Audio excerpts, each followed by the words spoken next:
Billionaire Thaddeus Viremont rejected every beautiful woman who crossed his path. Hollywood actresses couldn't change his mind. Millionaire heiresses walked away in tears. Even the daughters of America's most powerful families failed to melt his frozen heart. But then a poor clay maker, who owned nothing except her worn hands and a heart full of kindness, did one unexpected thing that no wealthy woman had ever done. And it changed his life forever. Why did a billionaire who could have married the world's most beautiful women refuse every one of them? What painful secret made him shut his heart for 7 long years?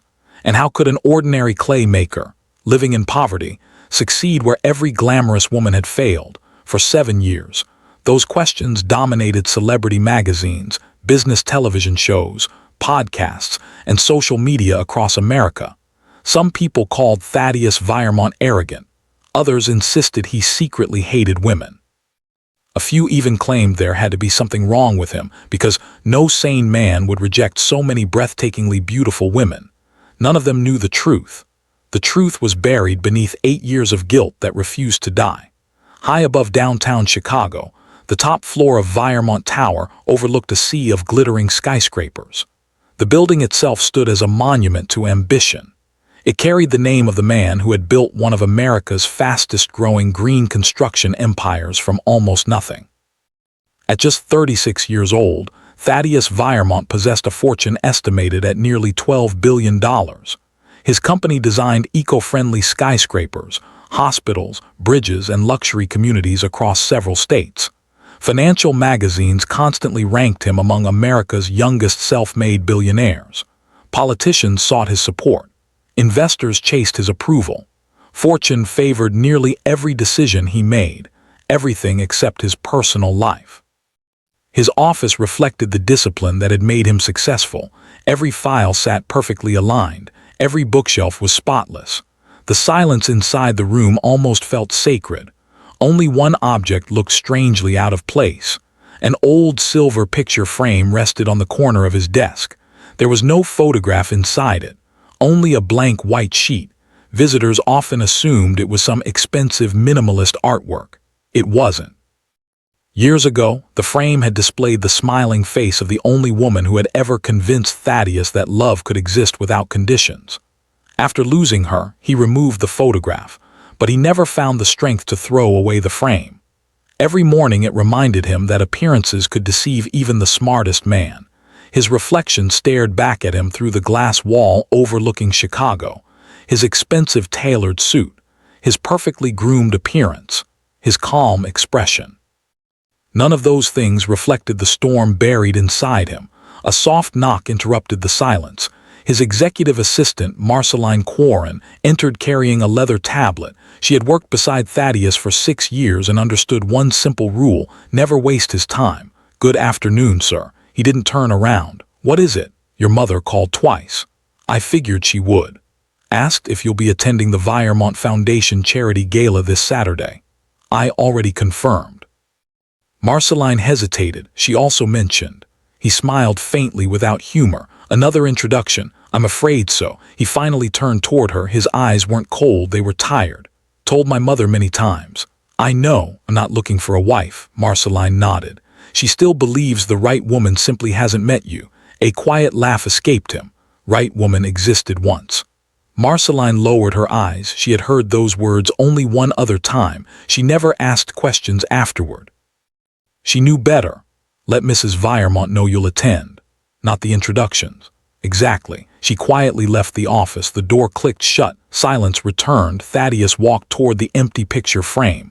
For just a second, his fingers rested against the cool metal. His mind drifted backward 8 years earlier. There had been laughter inside this very office. Not because of business, because of her. She wasn't wealthy. She wasn't famous. She had never cared about expensive watches or private jets. She teased him whenever he worked too much. She challenged his opinions without fear. She believed in him before his company became worth billions. Those memories still visited him without warning. Then another memory followed. The day everything collapsed. A thick folder landed on his desk. Inside were photographs, private messages, bank transfers, financial records. Every piece of evidence suggested the woman he loved had secretly sold confidential company information to a rival corporation. He remembered staring at the documents for hours. Every page seemed impossible to deny. Anger replaced trust, pain replaced reason. Without allowing her to explain, he ended their engagement. He watched tears stream down her face as she repeatedly whispered one sentence. Got this all wrong. He didn't listen. That single decision became the greatest regret of his life. Months later, federal investigators uncovered the truth. Every document had been forged, every message fabricated, every photograph manipulated. Someone had carefully engineered the betrayal. By then, she had disappeared, no forwarding address, no family left behind, no trace. For years, Thaddeus hired investigators across several states. Nothing. It was as though the woman had vanished from the earth. The guilt never stopped haunting him. That mistake permanently changed how he judged people. Beautiful words meant nothing. Perfect appearances meant nothing. Only actions revealed character. That belief became the foundation of his entire life, though he had no idea it would soon be tested in ways he never imagined. Far away from Chicago, in a quiet rural pottery village tucked between rolling hills and old oak forests, another life unfolded in complete contrast. Small smoke trails curled from the chimneys of modest cottages. The roads were dusty. Most families struggled to pay their bills. Inside one tiny workshop filled with shelves of handmade clay bowls, flower pots and sculptures, 28-year-old Elowen Brask carefully shaped wet clay with gentle hands. She owned almost nothing. Her clothes were clean but worn. Her workshop roof leaked whenever storms arrived. Her bank account barely covered next month's rent.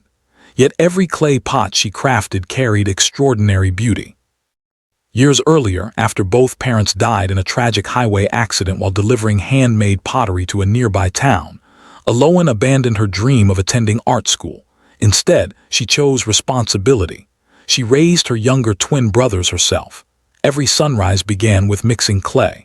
Every evening ended balancing unpaid bills. Her hands carried tiny scars from years of hard work. Those scars embarrassed her whenever wealthy tourists visited the village. Still, she never complained. Her late father often told her something while teaching her pottery as a little girl. Clay remembers every hand that touches it. Back then, she thought he was talking about pottery. One day she would realize he was talking about people. That lesson quietly shaped every decision she made. Not far from her workshop, another pair of eyes often watched her. Eyes filled with admiration whenever strangers looked. Eyes filled with envy whenever they looked away. Those eyes belonged to Serephine Draeven. She had grown up beside Elowen. They were known throughout the village as inseparable childhood friends, at least. That was what everyone believed. Behind Serephine's beautiful smile lived years of silent resentment.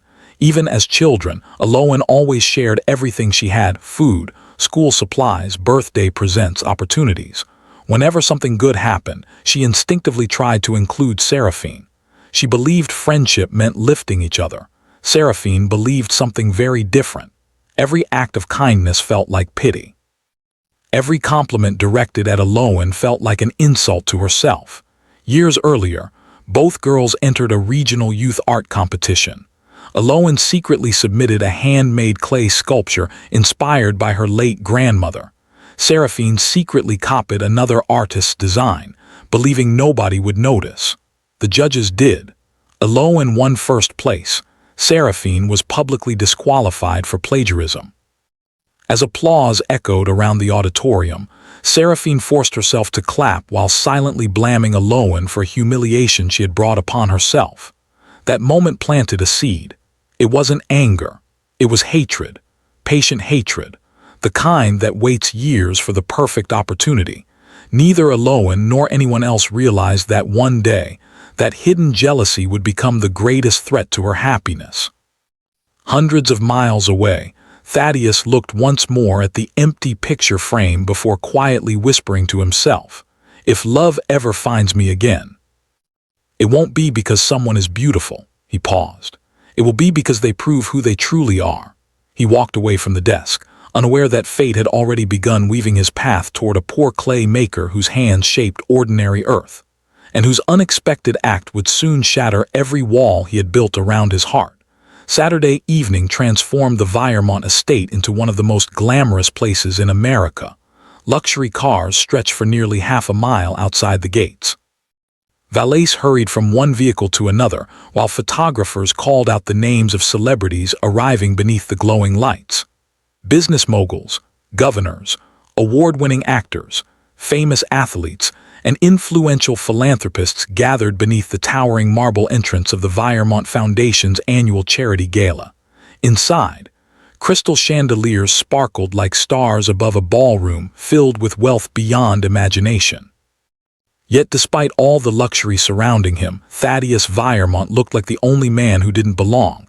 He stepped out of his black luxury sedan without waiting for anyone to open the door. Cameras immediately flashed in every direction. "Mr. Viremont, sir, this way. One picture, please." He offered the crowd a polite nod but never slowed his pace. His expression remained calm, almost unreadable. The headlines tomorrow would once again praise his success. None of them would mention the heaviness he carried every single day. At the entrance, his mother, Serephine Draeven, greeted him with a warm embrace. "There you are," she said with relief. "I was beginning to think work had stolen you again." Thaddeus smiled faintly. "It tries every day." She studied his face for a moment. "You look tired. Been busy. You've been lonely." He didn't answer. Celestine sighed quietly. She had spent years pretending not to notice the sadness hidden behind her son's success. As his mother, she recognized it immediately, even when the rest of the world admired his confidence. Her greatest fear wasn't that he would never marry. It was that he would never forgive himself. She had never known every detail of what happened 8 years earlier. Thaddeus rarely spoke about it, but she remembered the young woman who used to visit their home, the laughter, the happiness, the hope in her son's eyes. Then one day, everything vanished. Since then, she had watched him build skyscrapers while quietly burying his own heart. "Come," she said gently. "There are people waiting to meet you. I had a feeling you'd say that. They're good families. I'm sure they are. They admire you. They admire the version of me they see in magazines." Celestine lowered her voice. "Must every introduction end before it begins?" "Mother," he looked directly into her eyes. "I'm here because this foundation helps children. That's the only reason." She nodded slowly. "I know." But hope refused to leave her heart. Across the ballroom, a graceful young woman adjusted the diamond bracelet around her wrist. Asoria Veilcrest, 29 years old, Harvard graduate, daughter of billionaire investor Alastair Veilcrest, whose financial empire reached across 3 continents. Fashion magazines regularly listed her among America's most elegant women. She had inherited trust funds worth hundreds of millions before turning 25. She was intelligent, confident, poised. Unlike many women introduced to Thaddeus before, Asoria had no interest in marrying for money. She already had more wealth than she could spend in several lifetimes. Instead, she admired Thaddeus because he had built his empire rather than inheriting it. She genuinely hoped to know the man behind the headlines. Her father approached with a warm smile. "There he is." Celestine gently waved them over. "Thaddeus, I'd like you to meet someone." He already knew where this conversation was heading. Still, he remained respectful. "Good evening." Asoria extended her hand. "It's a pleasure finally meeting you, Mr. Viremont." "The pleasure is mine." Their handshake lasted only a moment. "Followed your company's environmental projects," Asoria said. "Your affordable housing initiative in Colorado was remarkable." The first time that evening, genuine interest crossed Thaddeus's face. "You actually read the report," she smiled. "Every page. It was over 300 pages." "I know." A small laugh escaped him. For several seconds, the conversation felt surprisingly natural. Celestine quietly smiled to herself. Maybe this time, maybe today would be different. Then Alastair excused himself to greet another guest, leaving the two alone beside a display of historical photographs from the Foundation's earliest charity projects. Asoria glanced toward one of the black and white pictures. "Your grandfather built this foundation. He believed wealth should leave people better than it found them." "I like that." "Do I?" Silence settled comfortably between them. Finally, Asoria asked softly, "Would you like to have dinner sometime?" No reporters, no expectations, just 2 people having a conversation. Thaddeus looked at her. She seemed sincere, kind, honest. Years ago that would have mattered. Now it wasn't enough. I'm honored, he replied quietly. But I have to decline. She blinked. May I ask why? His eyes drifted briefly toward the ballroom window. Because another woman's tear-filled face still haunted his memories. Because one terrible mistake had taught him that trust could destroy a life. Because guilt had become easier to carry than hope. Those thoughts remained unspoken. Instead, he answered simply, I'm no longer looking for that part of life. Asoria searched his expression. She didn't see arrogance. She saw pain, real pain. She offered a gentle smile. I hope someday you find peace. So do I. She walked away with quiet dignity, not angry, not embarrassed. Only saddened. Nearby guests had witnessed everything. The whispers returned almost instantly. He rejected her too. She's beautiful. What is he waiting for? Maybe he's impossible to please. None of them realized they were watching a man who believed rejecting love was safer than risking another innocent heart. Across the ballroom, Celestine watched her son disappear onto a balcony overlooking the city. She quietly wiped away a tear before anyone noticed. Far away, under the fading orange sky of a forgotten pottery village, Elowen Brask carefully loaded freshly shaped clay bowls into a small kiln behind her workshop. The heat from the fire warmed her face as she brushed loose strands of chestnut hair behind her ear. Inside the tiny house beside the workshop, her younger twin brothers laughed over a board game while dinner simmered on an old stove. The house was small. The furniture was worn. The roof still leaked whenever heavy rain came. But it was filled with something money couldn't buy: love. Elowen smiled as she watched her brothers through the open doorway. She never regretted sacrificing her dreams to raise them. Not once. Hidden across the dirt road, Serephine Draeven observed the happy scene through her window. Her smile slowly faded. Why does she always find reasons to smile? She thought bitterly. Years of resentment quietly stirred again. She didn't know it yet. But fate had already placed a billionaire on a path that would soon cross Elowen's. And when that happened, Serephine would make sure happiness never reached her childhood friend without a devastating price. Monday morning arrived with bright sunshine pouring over downtown Chicago, but inside the executive boardroom of Viremont Global, the atmosphere was anything but warm. Floor-to-ceiling windows overlooked the city while a dozen executives waited for the meeting to begin. Charts, architectural renderings, and financial reports filled the enormous screen at the front of the room. Every person seated around the polished walnut table had spent years earning the privilege of being there. Then the doors opened. Thaddeus Viremont entered without an entourage. The room instantly fell silent. He acknowledged everyone with a brief nod before taking his seat. "Good morning." "Good morning, sir," the executives replied almost in unison. Marceline Quarren placed a digital tablet before him. "The quarterly reports are ready." He glanced through several pages before speaking. "The Denver project exceeded expectations." The chief financial officer smiled. "By nearly 14%. "Good." He tapped another report. "But the Ohio project missed its sustainability targets." The room grew tense. One executive quickly explained, "We had supply chain delays." Thaddeus looked directly at him.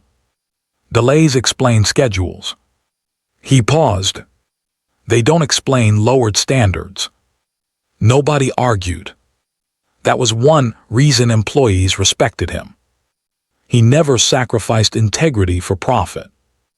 As the meeting continued, discussions moved from construction contracts to charitable investments.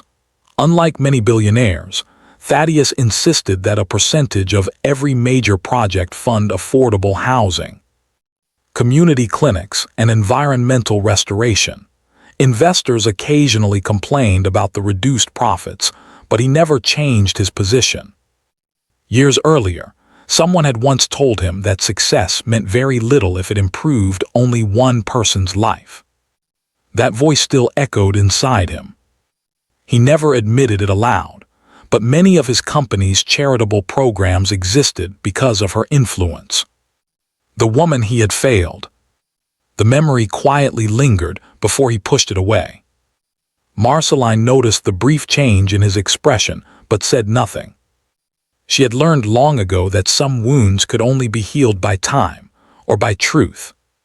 When the meeting ended, the directors left one by one until only Thaddeus and Marceline remained. She hesitated before speaking. "There's one more matter." "What is it?" "Our acquisition team has identified a rural county for the Heritage Eco-Village project." He looked at the file. "This is the land we discussed last month." "Yes." She handed him several photographs. Rolling green hills, dense oak forests, a winding river, small farming communities. One modest pottery village stood near the proposed development site. The project would create thousands of jobs, Marceline explained, but several villages depend on the land for their traditional crafts. Thaddeus slowly studied the pictures. One image caught his attention. Rows of handmade clay pots sat outside a tiny workshop. Their craftsmanship looked remarkable. "Has anyone spoken with the villagers?" "Our acquisition team planned to begin negotiations next week." He closed the folder. "No." Marceline looked confused. "Sorry. I want honest opinions." "We'll get them. Not if they know they're talking to a billionaire." She immediately understood. "You want to visit anonymously?" He nodded. "If people think I'm the owner, they'll tell me what they think I want to hear." "So you'll go alone?" "No security uniforms. No company vehicles. No media." Marceline frowned slightly. "Your mother won't like that." "My mother doesn't need to know until I return." She smiled despite herself. "I'll make the arrangements." As she left, she glanced back once. There was something different in his eyes. Not happiness. Not excitement. Curiosity. She couldn't explain why, but she felt this trip would change something.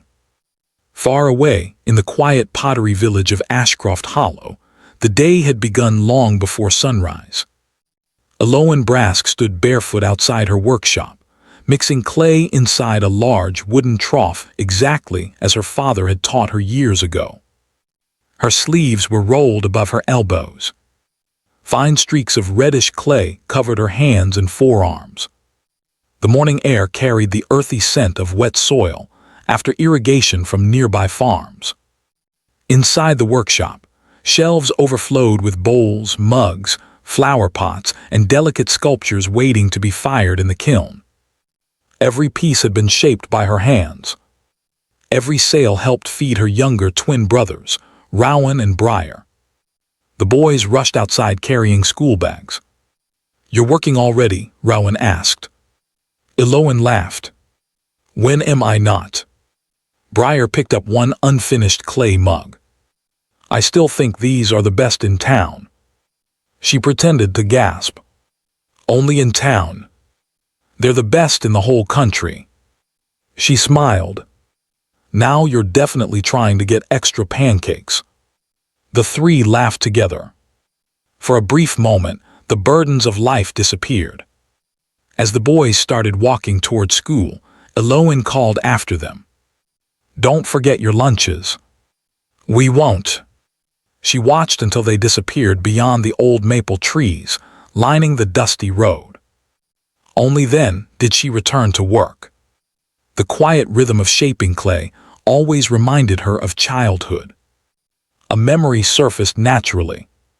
She was only 11 years old, standing beside her father as he carefully guided her tiny hands around a spinning pottery wheel. "Don't force the clay," he had told her gently. "Feel it. I'll ruin it." He smiled. "No." He placed his weathered hands over hers. "Clay remembers every hand that touches it." Young Elowen frowned. "What does that mean?" "It means kindness leaves a mark." She hadn't understood then. She would one day. Back in the present, she softly repeated those words to herself while smoothing the rim of another bowl. Across the road, Serephine Draeven watched from the doorway of her own house. She crossed her arms. Even covered in clay and dressed in simple work clothes, Elowen somehow attracted admiration from everyone who passed by. Tourists praised her talent. Neighbors trusted her. Children adored her. It irritated Serephine more than she cared to admit. Another memory crept into her mind. Years earlier, after losing the youth art competition, she had stood alone outside the auditorium while people congratulated Elowen inside. An elderly judge had unknowingly deepened the wound. "That Brask girl has something rare," he had said to another judge. "You can't teach a heart like hers." Serephine had heard every word.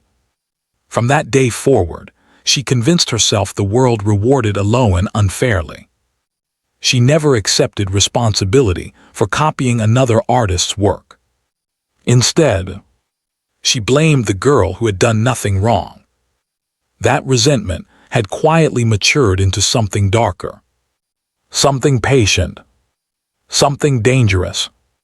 As she watched Elowen laugh with an elderly customer purchasing a handmade vase, Serephine forced herself to smile. But behind that smile, a thought settled into her heart. One day, everything she loves will become mine. She didn't yet know how. She didn't know when. But for the first time in years, fate was already moving pieces she couldn't see. Hundreds of miles away, Thaddeus's anonymous trip to Ashcroft Hollow had just been approved. Within days, the billionaire who trusted only actions would unknowingly walk into the life of the poor clay maker, whose kindness would challenge every promise he had made to himself. And neither of them had the slightest idea that someone else was already preparing to turn that miracle into the cruelest betrayal of their lives. The sun had barely risen when a dark gray pickup truck rolled quietly along the narrow highway leading toward Ashcroft Hollow. Unlike the fleet of luxury vehicles parked every morning outside Viremont Tower, this truck carried no company logo, no security escort, and no polished chauffeur behind the wheel. Only one man sat inside: Thaddeus Viremont. He wore faded blue jeans, worn leather boots, and a plain charcoal jacket. A baseball cap shaded part of his face, making him look more like an ordinary businessman than one of the richest men in America. Few people knew he often traveled this way. Years earlier, while building his company, he discovered that people spoke honestly only when they believed they were speaking to an ordinary man. That habit had become one of the reasons his business succeeded. But this trip wasn't only about business. Something about the photographs of the pottery village lingered in his mind, especially the image of dozens of handmade clay pieces drying beneath the morning sun. As miles of farmland stretched before him, another memory quietly surfaced. Years ago, the woman he had loved insisted they stop during a road trip to visit a roadside pottery market. He had laughed. "We have meetings." She smiled. "We also have lives." For nearly an hour she wandered from stall to stall, talking with elderly craftsmen, buying handmade bowls she didn't need simply because she wanted to support their work. Before leaving, she placed one small clay mug in his hands. "Factories make products," she had said, "but hands make memories."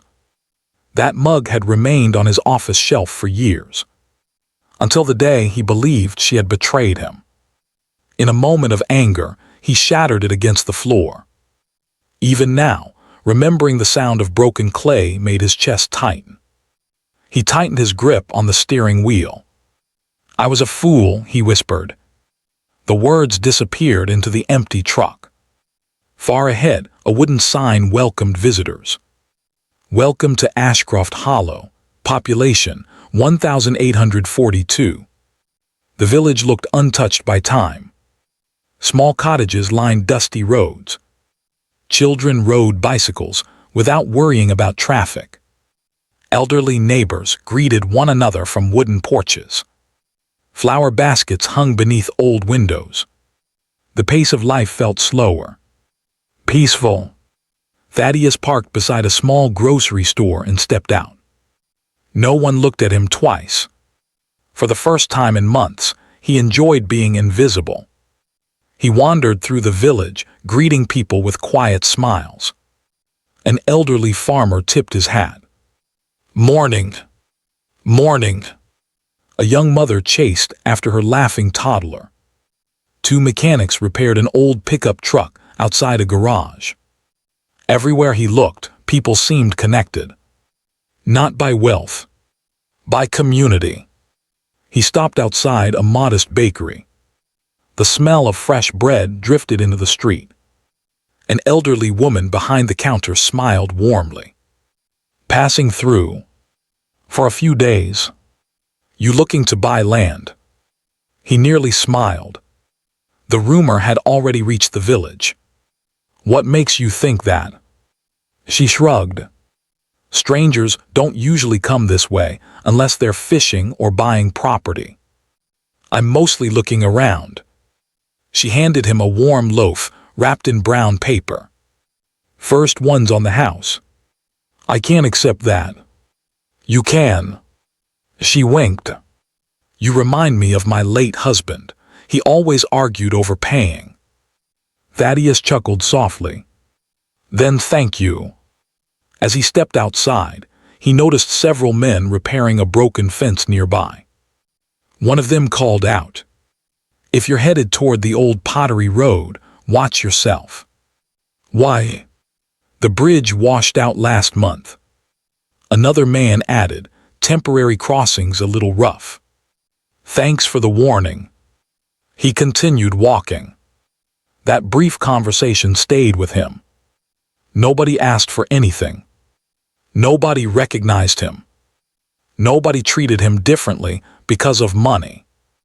It felt strangely refreshing. Meanwhile, across the village, Elowen Brask balanced several freshly fired clay bowls inside a wooden cart. Her younger brothers had already left for school, and today's goal was simple: deliver pottery to 3 local shops before noon. She checked each piece carefully. Not because customers demanded perfection. Because her father always had. Another memory quietly surfaced. She was 15 years old, frustrated after accidentally cracking a decorative vase. "I'm sorry," she had cried. Her father examined the damaged piece before smiling gently. "Do you know why people trust our work?" "Because it's pretty." He laughed. "No." He carefully placed the broken vase beside her. "They trust it because we never sell what isn't right." Then he broke the damaged vase completely. Young Elowen gasped. "You could have still sold it." "I could have." He looked into her eyes.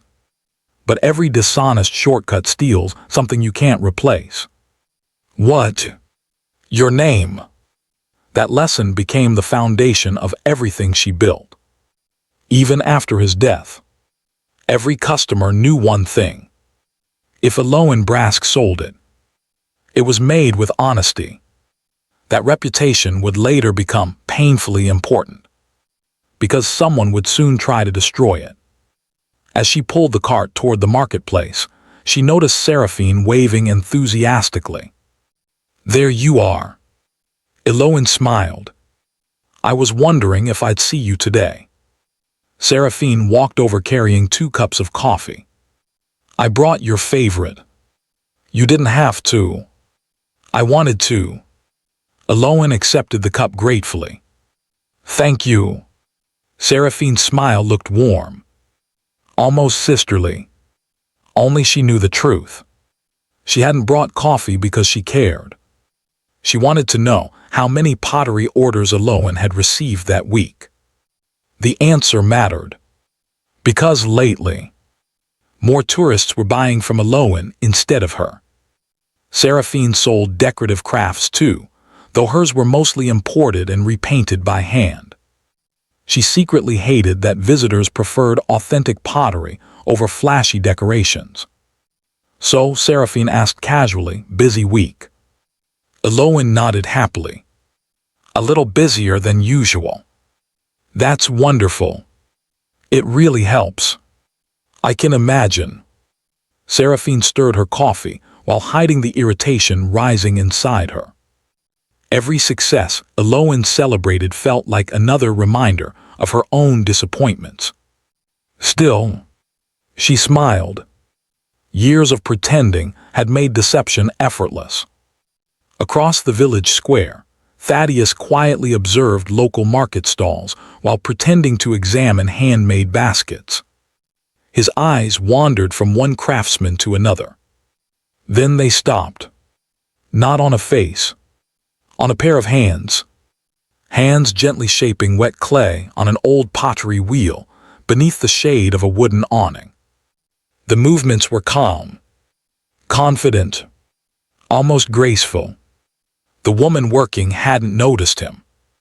Neither had he seen her face yet.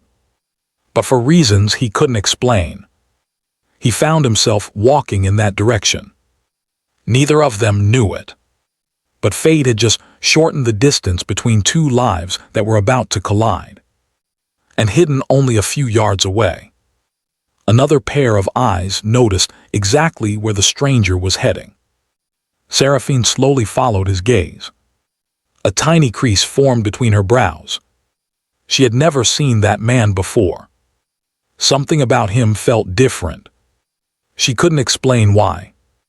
But instinct whispered that his arrival would change everything. She decided, without realizing how important the decision would become, to keep watching him. The village marketplace slowly came alive as the morning stretched toward noon. Children chased one another between wooden stalls, while local musicians played soft country tunes near the fountain. Farmers arranged baskets of fresh vegetables. Bakers sold warm bread straight from their ovens, and craftsmen proudly displayed everything from hand-carved furniture to woven blankets. Thaddeus Viremont wandered through the market at an unhurried pace. For the first time in years, nobody greeted him as Mr. Viremont. Nobody asked for photographs.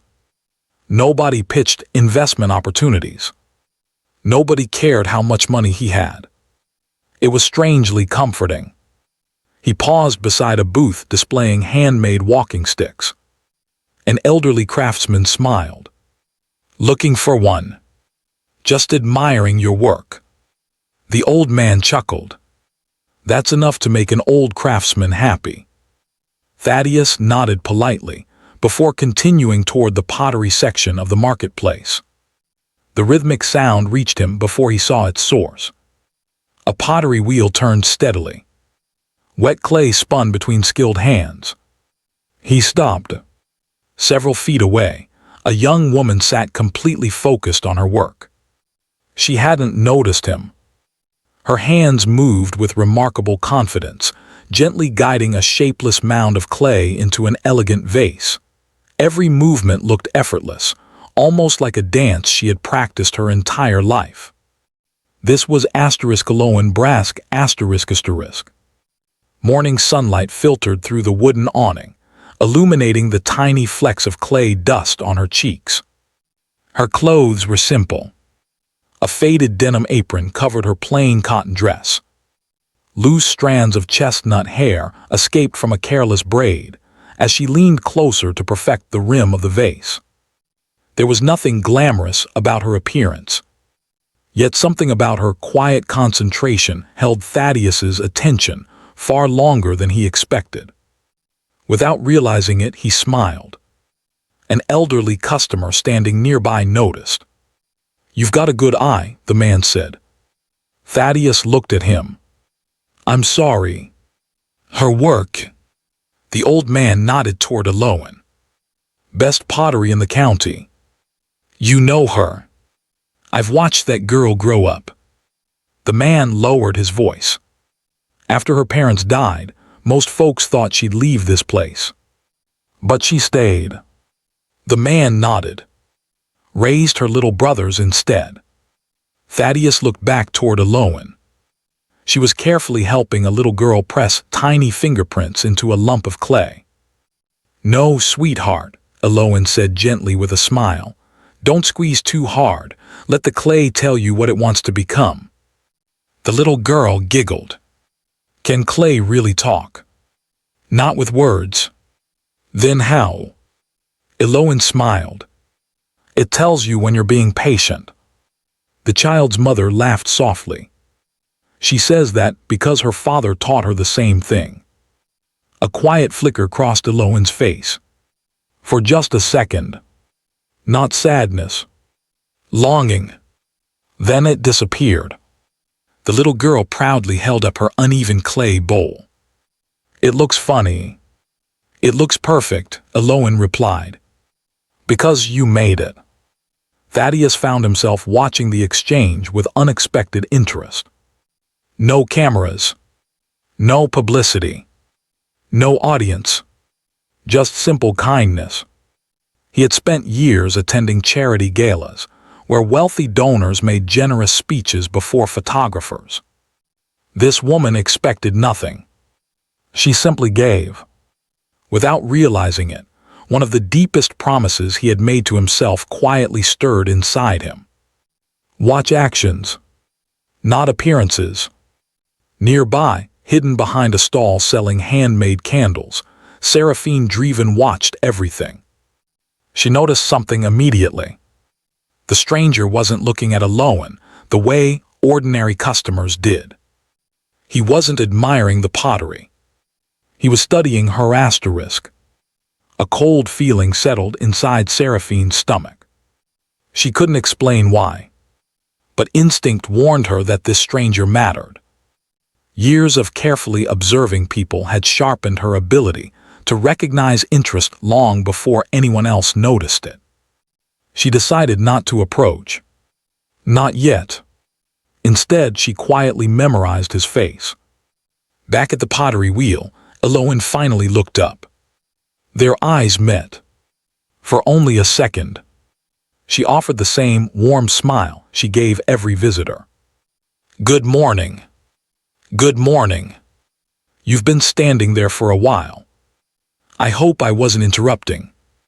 She laughed softly. "Watching isn't interrupting." He glanced toward the finished pottery displayed on nearby shelves. "Did you make all of these?" "I did. They're beautiful." "Thank you." She wiped her clay-covered hands on her apron before walking toward the display.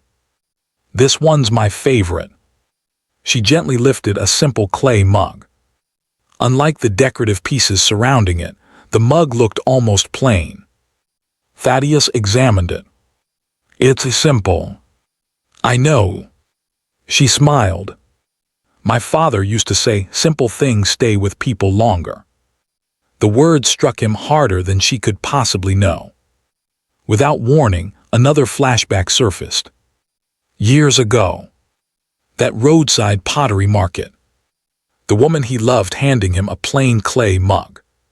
Factories make products. Hands make memories. His fingers tightened slightly around the mug Elowen had handed him. For a moment, he couldn't speak. Elowen noticed the change in his expression. "Are you all right?" He blinked. "Yes." "You looked like you remembered something." "I did." She didn't ask another question. Instead, she quietly placed the mug back on the shelf. Some memories, she knew, deserved silence more than curiosity. That simple decision surprised him. Most people immediately asked personal questions after noticing emotion. She respected boundaries without being told. Another action. Another quiet observation. "You don't seem like you're from around here," Elowen said. "I'm not." "Vacation." He smiled faintly. "Something like that." She nodded. "We don't get many visitors unless they're buying pottery or fishing. I'm mostly looking around." "Well." She gestured toward the shelves. Feel free to look as long as you'd like. No pressure to buy. He almost laughed. That's unusual. She shrugged. If someone likes the work, they'll come back. If they don't, then maybe they needed something else more. Thaddeus looked at her for a long moment. There wasn't a trace of desperation in her voice. No sales tricks. No manipulation. Just honesty. He had spent years surrounded by people who wanted something from him. Money. Influence. Connections. This woman didn't even know his name. Across the marketplace, Serephine watched the conversation continue. Her smile slowly disappeared. She wasn't jealous because a stranger admired Elowen. She was jealous because Elowen hadn't even tried. Everything seemed to come naturally to her. Respect, trust, kindness, admiration. Why, Serephine thought bitterly. Why does everyone choose her? The old wound from the art competition quietly reopened inside her. She remembered standing alone outside the auditorium years ago, while judges praised Elowen's talent and honesty. That same feeling returned now. Invisible. Burning. Patient. She looked once more at the stranger speaking with Elowen. Then a thought crossed her mind. Who are you? She intended to find out. Neither she nor Elowen realized that within the next 24 hours, the answer would change all three of their lives forever. And fate, as always, had chosen the most unexpected moment to begin. The afternoon sun climbed higher above Ashcroft Hollow, wrapping the quiet village in golden light. The marketplace had grown busier than ever. Tourists wandered between stalls carrying handmade baskets and fresh pastries. Children laughed as they chased pigeons around the old stone fountain, and local musicians filled the square with cheerful melodies. To everyone else, it looked like another ordinary day. No one realized that, before the sun set, a single act of selfless courage would quietly alter the course of several lives. Thaddeus Viremont remained near Elowen's pottery stall longer than he had intended. He wasn't buying anything. He was simply watching. Not in a rude way. In a thoughtful way. Over the last 30 minutes, he had noticed something unusual. Every customer received the same smile. The same patience. The same kindness. An elderly widow accidentally dropped a small clay bowl. It shattered against the ground. The woman gasped. "Oh no, I'm so sorry." Instead of showing frustration, Elowen immediately knelt beside her. "Please don't worry. But I broke it. It's only clay." The elderly woman reached for her purse. "I'll pay for it." Elowen gently shook her head. "You don't have to. I insist. I won't let you." The woman looked confused. "But why?" Elowen smiled warmly. "My father used to tell me something." She carefully gathered the broken pieces into a basket. "He said people are always more important than things." The widow's eyes filled with tears. "My husband used to say the same thing." Elowen squeezed her hand gently. "Then he must have been a good man." The elderly woman walked away smiling despite the accident. Thaddeus quietly watched the entire exchange. Nobody applauded. No cameras captured the moment. No charity foundation would publish it online. She had nothing to gain. Yet she chose kindness anyway. Another action. Another quiet reminder that character revealed itself in ordinary moments. He found himself thinking about the promise he had whispered years ago. "If love ever finds me again, it will be because of actions." He quickly pushed the thought aside. No, he wasn't here for that. He was here to understand the village before approving a development project. Nothing more. Across the marketplace, Serephine Draeven watched every interaction with growing irritation. The stranger hadn't left. In fact, he seemed more interested than before. She noticed how carefully he observed Elowen. Not like a customer, like someone trying to understand her. A feeling she hated settled inside her chest. She couldn't allow anyone important to become close to Elowen. Not again. Years earlier, whenever teachers praised Elowen, Serephine convinced herself it was luck. Whenever neighbors admired Elowen's honesty, she blamed favoritism. Whenever tourists bought Elowen's pottery, she claimed they simply liked rustic things. Excuses had become easier than accepting one painful truth. People genuinely trusted Elowen. That trust would become impossible to destroy unless Serephine found the perfect opportunity. She silently promised herself to stay close to the mysterious visitor until she learned exactly who he was. Meanwhile, Elowen excused herself from her stall. She carried a small basket filled with fresh bread and homemade soup. Thaddeus noticed. Taking lunch. She smiled. Not exactly. He watched as she crossed the square toward an old wooden bench beneath a large maple tree. An elderly blind craftsman sat there alone. His clothes were faded. His walking cane rested beside him. Without saying a word, Elowen placed the basket in his hands. I made too much soup again. The old man laughed knowingly. You always make too much. She laughed too. I guess I do. You've been taking care of me for 3 years. You took care of my father before I was born. I only sharpened his tools. You also taught him how to carve. The old man smiled. You're just like him. A quiet sadness crossed Elowen's face. I hope so.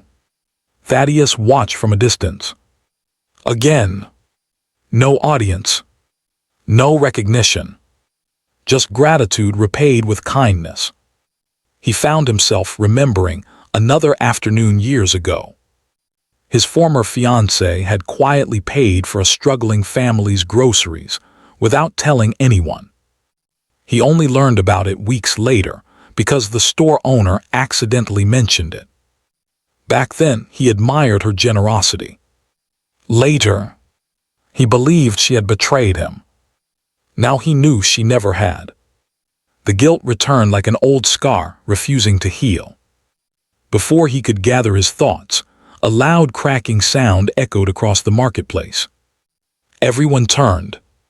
One of the wooden wheels beneath the elderly craftsman's heavily loaded clay cart suddenly splintered.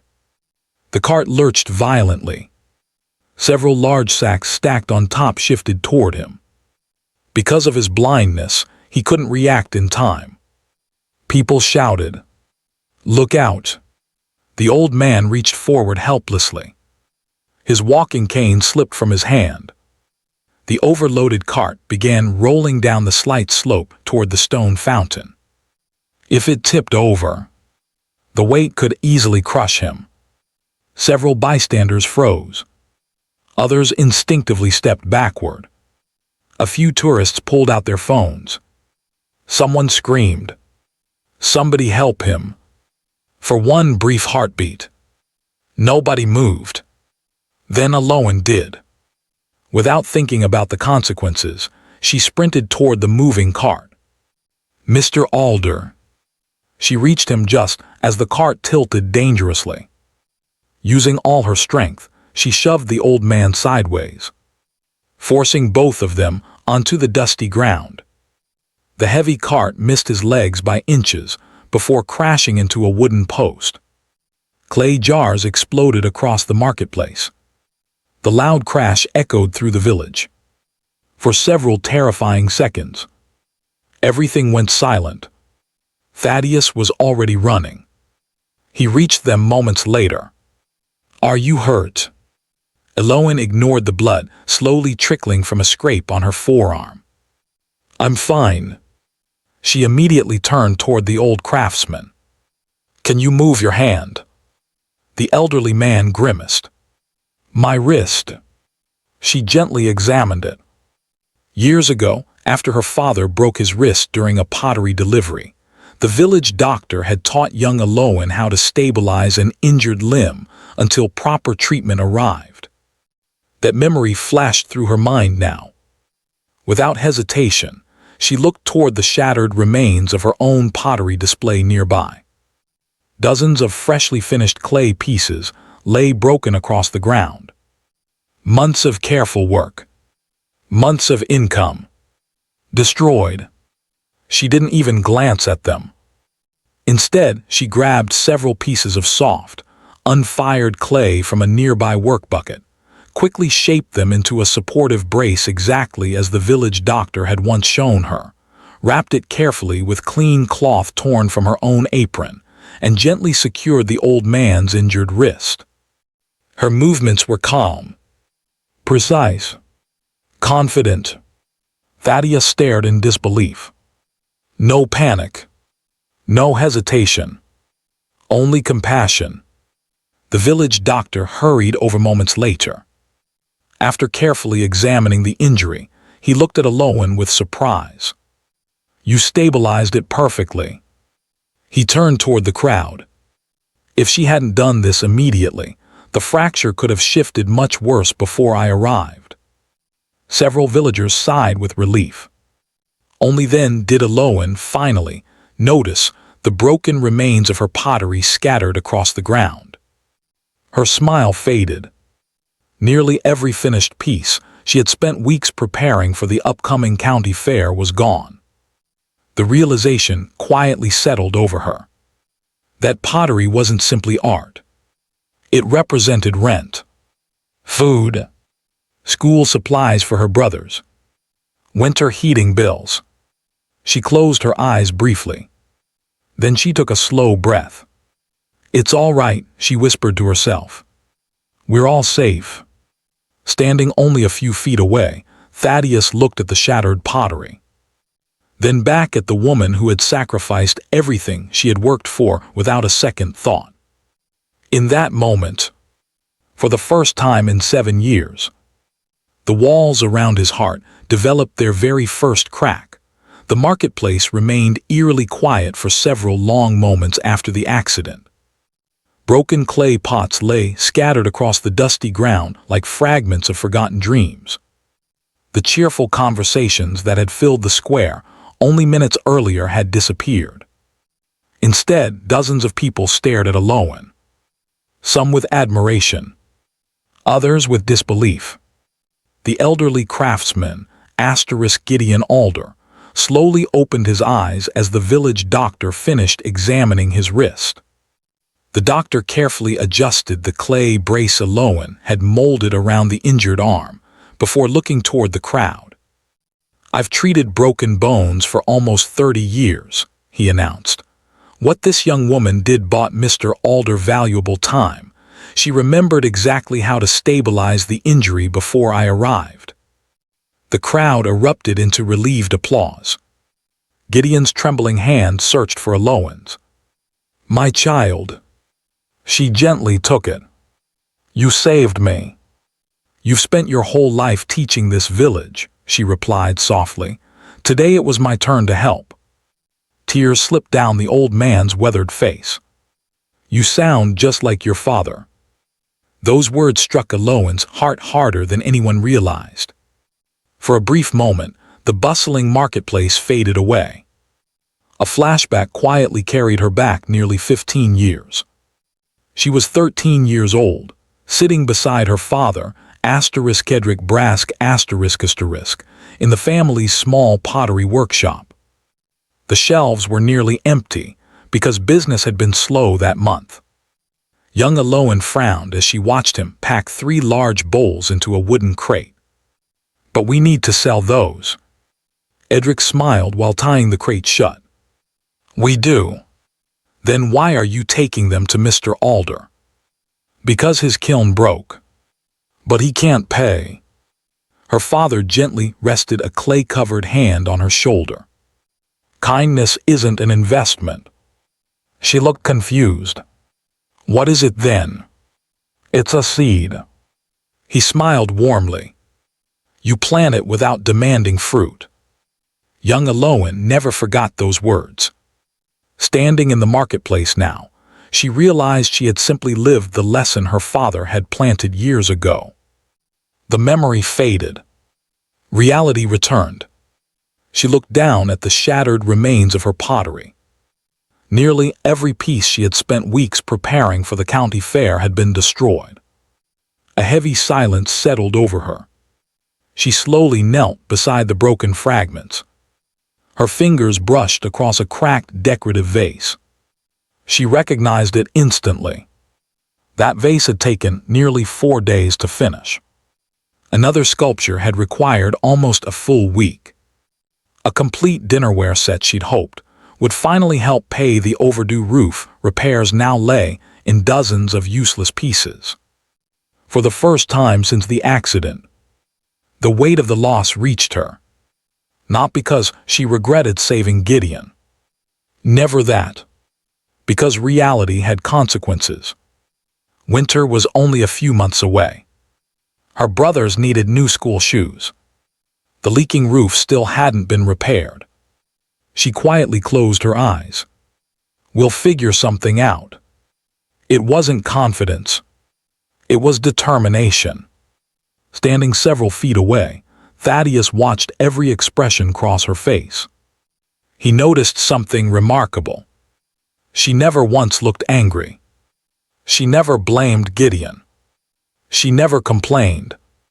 Instead, she quietly began gathering the broken pottery into neat piles, as though accepting the loss was simply another responsibility.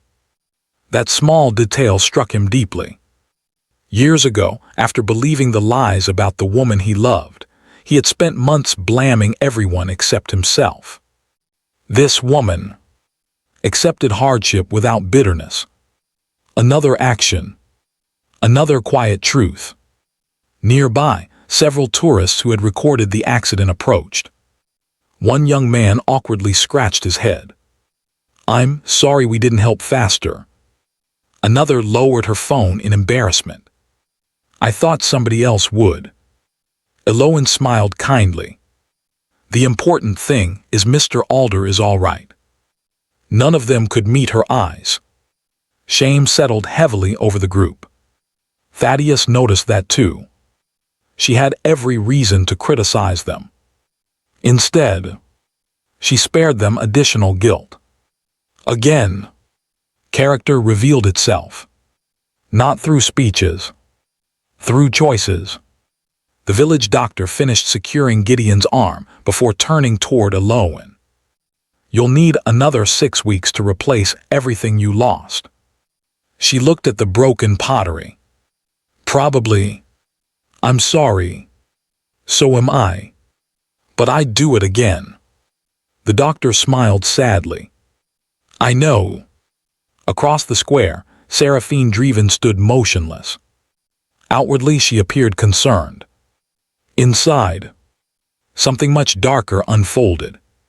She had watched the entire incident. She saw the mysterious stranger run toward Elowen without hesitation. She saw the admiration in his eyes afterward. More importantly, she saw the way he continued looking at Elowen long after everyone else returned to their normal lives. That look wasn't simple gratitude. It was respect. Deep respect. A dangerous feeling formed inside Seraphine's chest. No. Her heartbeat quickened. Who are you? She had spent years studying people. She recognized genuine admiration when she saw it. If this stranger continued visiting Elowen, something important could happen. Something that would once again place Elowen ahead of her. She refused to allow that. A memory suddenly returned. The regional art competition years earlier. She remembered standing outside the auditorium after her public disqualification. One reporter had interviewed the judges. What impressed you most about Elowen Brask? An elderly judge smiled. Talent can be copied. He paused. But integrity can't. That sentence had haunted Serephine ever since. Integrity, kindness, honesty. Every compliment directed at Elowen felt like another accusation against her. Years passed. Nothing changed. Once again, people admired Elowen. Once again, Serephine stood in her shadow. Hatred quietly tightened around her heart. Not loud hatred.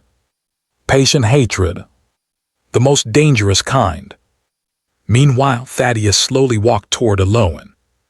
She looked up as his shadow fell across the broken pottery. "I'm sorry about your work," he said sincerely. She brushed clay dust from her hands. "It can be made again. You spent weeks creating it." She smiled faintly. "Mr. Alder spent 83 years becoming the man he is." She glanced toward the elderly craftsman, now being helped into a nearby vehicle. That seemed harder to replace. For several seconds, Thaddeus couldn't answer. He had negotiated billion-dollar contracts, delivered speeches before world leaders, faced hostile investors without flinching. Yet those simple words left him speechless. He looked down at the shattered pottery one final time, then back into Elowen's eyes. For the first time in 7 years, he felt something he had carefully buried beneath guilt. Hope. Small, fragile, almost frightening. He immediately pushed the feeling aside. He reminded himself why he had come. He was only an anonymous visitor. Nothing more. But fate had already begun, moving faster than any of them realized. Because hidden beneath the sleeve of Serephine's jacket, her phone camera had secretly captured several photographs of the stranger standing beside Elowen. That evening, those photographs would begin a chain of discoveries. And once Serephine learned the true identity of the man who had been watching her childhood friend, the jealousy she had hidden for years would transform into a ruthless plan capable of destroying every life connected to him. The seeds of revenge had finally found fertile ground. The marketplace slowly returned to life after the ambulance carrying Gideon Alder disappeared down the narrow country road. Shopkeepers reopened their stalls. Children resumed their games. The musicians began playing again. But for Thaddeus Viremont, nothing felt the same. He stood quietly beside the pile of shattered pottery, watching Elowen kneel on the dusty ground, carefully collecting broken pieces one by one.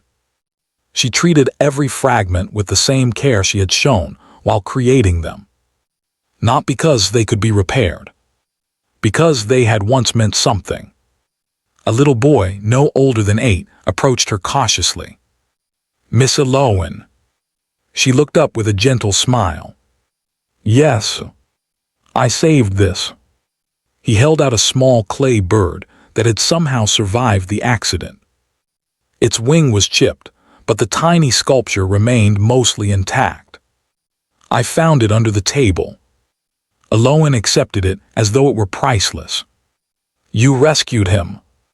The boy grinned proudly. "I think so." She gently dusted the clay bird clean before placing it in his hands again. "I want you to keep him." The boy's smile faded. "But it's yours." She shook her head. "It is now." His mother, standing nearby, looked embarrassed. "We can't accept that." "You can. But you'll lose money." Elowen smiled. "I already lost the money." She looked at the little boy. "But maybe today he'll remember that kindness can survive accidents too." The mother blinked back tears. "Thank you." The boy hugged the little bird against his chest, as though he had been handed treasure. Standing only a few feet away, Thaddeus watched the entire exchange. Again, she had chosen generosity at the exact moment she could least afford it. No speech. No performance. Just instinct. His thoughts drifted back to something his late father had once told him when he was still struggling to build his first company. Character isn't revealed when life is easy, son. It's revealed when kindness becomes expensive. Back then, Thaddeus hadn't fully understood. Now, watching Elowen give away one of the few surviving pieces of pottery after losing weeks of work, he finally did. Nearby, Marceline's words from years earlier echoed faintly inside his mind. Maybe one day someone will surprise you. He had dismissed the idea. Until now. Elowen stood and brushed the dust from her apron. She noticed Thaddeus still standing there. You've been very quiet. I've been thinking. About what? He looked toward the broken pottery. You gave away the only piece that survived. She shrugged gently. It made him happier than it would have made me. You don't even know him. I don't have to. Her answer came so naturally that it almost sounded obvious. He studied her face. No hesitation. No regret. The more he observed her, the more difficult it became to believe people like her still existed. Meanwhile, hidden inside a nearby cafe, Serephine Draeven sat alone with her phone. The photographs she secretly captured earlier filled the screen. One showed the mysterious stranger helping Elowen after the accident. Another showed him standing beside her pottery stall. She zoomed in. His face looked familiar. Very familiar. I've seen you somewhere. She whispered. After several minutes of searching business articles and social media, she suddenly froze. Her breathing stopped. A magazine cover appeared on the screen. There he was, wearing a tailored suit instead of worn jeans, standing in front of Viremont Tower. The headline beneath the photograph read, America's self-made billionaire, Thaddeus Viremont, announces largest green housing project in history. Seraphine's eyes widened. Her hands began trembling. No. She looked back and forth between the article and her own photograph. It was him. The stranger wasn't an ordinary tourist. He wasn't a businessman. He wasn't a traveler. He was one of the richest men in America. For several long seconds, she simply stared at the screen. Then another thought entered her mind. He keeps looking at Elowen. Her heartbeat quickened. No. The realization crashed into her like lightning. He's interested in her. A burning rage spread through her chest. Every painful memory she had buried came rushing back. The applause after the art competition. The neighbors praising Elowen's honesty. Customers choosing Elowen's pottery over her decorations. Teachers calling Elowen talented. Villagers trusting Elowen with everything. Now, even fate seemed determined to reward her again. Why? Serephine whispered through clenched teeth. Why does she always get everything? Her reflection stared back from the dark phone screen. For the first time, she didn't merely envy Elowen. She hated her. Completely. That hatred quietly transformed into determination. If Elowen married a billionaire, everything would change forever. She would leave the village. She would become respected across the country. People would celebrate her. Meanwhile, Serephine would remain exactly where she had always been. Forgotten. Ordinary. Invisible. No. She slowly lowered the phone. I won't let that happen. The words escaped almost like a vow. Not loud. Not emotional. Cold. Calculated. Years earlier, she had learned something important. Winning honestly wasn't always possible. But destroying someone else's happiness, that only required patience. Across the marketplace, Thaddeus reached into his wallet. He quietly purchased every remaining piece of pottery still sitting on Elowen's display shelves. She looked surprised. "You don't have to buy all of these." "I know. You're only one person." He smiled faintly. "I have a large family." It was the first lie he had told her. Not because he wanted to deceive her. Because revealing the truth now would change everything. He wanted to know who she truly was before money entered the conversation. That decision wasn't random. 8 years earlier, he had learned how quickly wealth changed people's behavior. This time, he wanted honesty, not admiration. Elowen carefully wrapped each pottery piece in newspaper. "Thank you. You've helped me more than you know." She laughed softly. "I think it's the other way around." He accepted the packages. Before leaving, he paused. "What if I come back tomorrow?" She smiled. "I'll probably still be covered in clay." "I don't mind. Then I'll be here." For just a moment, their eyes met again. Neither of them realized someone across the square was secretly watching every second. Serephine slowly slipped her phone into her pocket. Her expression remained calm. But inside, a ruthless plan had already begun taking shape. She would learn everything about Thaddeus Viremont. His weaknesses, his past, his fears. And when the time was right, she would use every one of them against Elowen. Because if she couldn't have the billionaire, she would make absolutely certain Elowen never kept him. The first move in her cruel game had already begun. The drive back to the small country inn should have taken Thaddeus Viremont less than 10 minutes. Instead, it took nearly half an hour. Not because of traffic, because his thoughts refused to move forward. The neatly wrapped pottery boxes rested on the passenger seat beside him. Every time he glanced at them, he remembered Elowen's hands. Not because they were beautiful, because they were worn, scarred, strong, hands that had sacrificed comfort to create something meaningful. Hands that had not hesitated to throw away weeks of hard work to save another human being. He had spent years surrounded by people whose hands signed contracts worth billions. Today, for the first time in a very long time, he had met hands that simply served. As he stopped at a red light, another memory rose uninvited. 8 years earlier, he and the woman he once loved had been driving through a small farming town after attending a business meeting. They had stopped at a diner. Outside, an elderly waitress accidentally dropped an entire tray of food.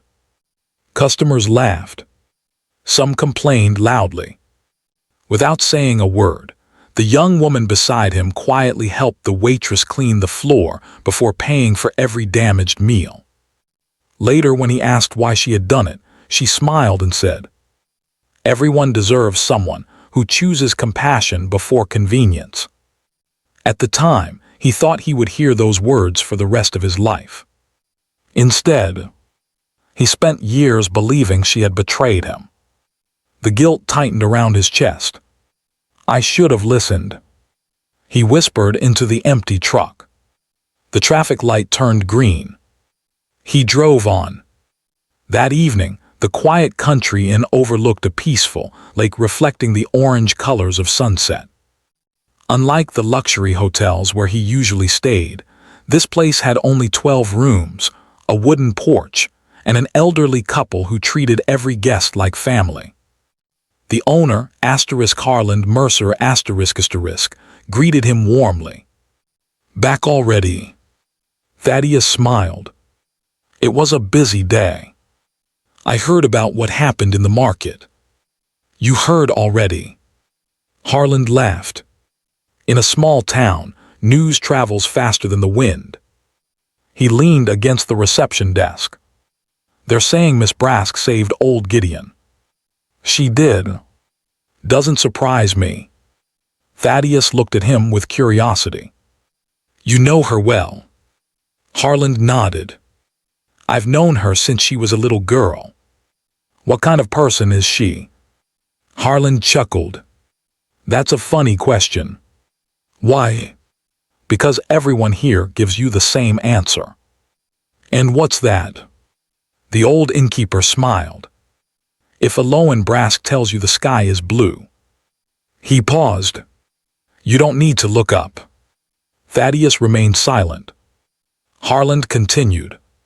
She buried both parents before she turned 20. Then she raised her twin brothers instead of leaving for college. Never once asked anyone to pity her. Never borrowed money she couldn't repay. Never broke her word. He folded his arms. You'll search a long time before you find someone more honest. Those words quietly settled inside Thaddeus's heart. Not because he believed them immediately. Because they matched everything he had witnessed himself. Actions, not appearances.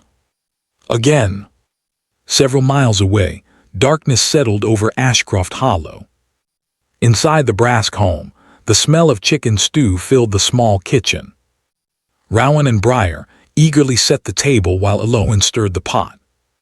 You sold almost everything, Rowan asked excitedly. She smiled. Almost. Briar grinned. Does that mean we can finally fix the roof? For just a fraction of a second. Her smile faded. She looked toward the small envelope holding today's earnings. The money from Thaddeus buying the remaining pottery would help. But replacing everything destroyed in the accident would take weeks. Maybe months. Still, she refused to worry the boys. We're getting closer. Rowan noticed the scrape on her arm. Does it hurt? Only if I remember it's there. He frowned. You scared us today. I'm sorry. You could have been crushed. She walked over and hugged both brothers. I'd rather come home with scratches than spend the rest of my life wishing I'd helped. The twins nodded quietly. They had heard words like that before. Their sister had become more than family. She had become both mother and father after the accident. That responsibility had shaped her long before adulthood. As they ate dinner together, another memory gently surfaced. Years ago. The twins were only 9 years old. Their parents' funeral had just ended. That night, both boys cried themselves to sleep because they feared being separated into foster homes. 17-year-old Elowen sat beside their beds until dawn. She quietly made herself a promise. As long as I breathe, we'll stay together.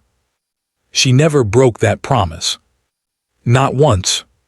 Across the village, a very different evening unfolded. Serephine Draeven sat alone inside her bedroom. The room was dark except for the glow of her laptop. Photographs of Thaddeus Viremont filled the screen. Business interviews. Magazine covers. Award ceremonies. For nearly 3 hours, she read everything she could find. Every article repeated the same story. Self-made billionaire. Green construction empire. Never involved in scandals. Never publicly dated anyone for years. Rejected every woman introduced to him. Then she found another article. 8 years old. Small. Easy to overlook. Its headline caught her attention. Businessman's engagement ends suddenly amid corporate leak investigation. She leaned closer. The article mentioned anonymous allegations. A broken engagement. A woman who disappeared from public life shortly afterward. The investigation later proved the evidence had been fabricated. No names were released because of legal settlements. Seraphine's eyes slowly narrowed. She read the article twice. Then a slow smile spread across her face. Not a happy smile. A dangerous one. So, she whispered, your heart was broken by lies. She leaned back in her chair. Every manipulator understood one simple truth. The easiest wounds to reopen were the ones that never truly healed. She clicked through more interviews. Again and again, journalists described Thaddeus the same way. Careful, private, suspicious, slow to trust. She quietly closed the laptop. I know exactly how to use that. Years of pretending to be Elowen's loving friend had taught Serephine something invaluable. People believed what they expected to believe. And if Thaddeus already feared betrayal, she wouldn't need to invent an entirely new lie. She would simply feed the old fear. The idea thrilled her, but she knew rushing would ruin everything. Patience. The same patience she had carried since the art competition. She reached into a drawer and removed an old photograph. It showed two smiling teenage girls with clay-covered hands. Elowen and herself. Everyone who saw the picture believed it captured lifelong friendship. Only Serephine knew the truth. I stood beside you for years, she murmured, so no one would ever suspect me. She carefully returned the photograph to the drawer. Then she opened a small notebook. On the first empty page, she slowly wrote one sentence. Make Thaddeus believe Elowen never loved him. She stared at the words. Then beneath them, she added another. Use his past against his future. She closed the notebook. Outside her bedroom window, the village slept peacefully. Inside, the first real blueprint for betrayal had just been written. And hundreds of miles away, Thaddeus carefully placed the simple clay mug he had bought from Elowen on the bedside table of his inn. He smiled at it without realizing. For the first time in years, he wasn't thinking about the woman he had lost. He was thinking about the woman who had reminded him that goodness still existed.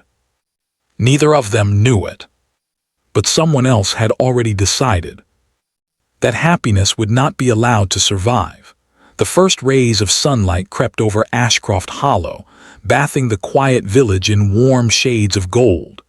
Dew clung to the wildflowers along the dirt roads, and the smell of fresh bread drifted from the small bakery near the town square. Most of the village was just beginning to wake.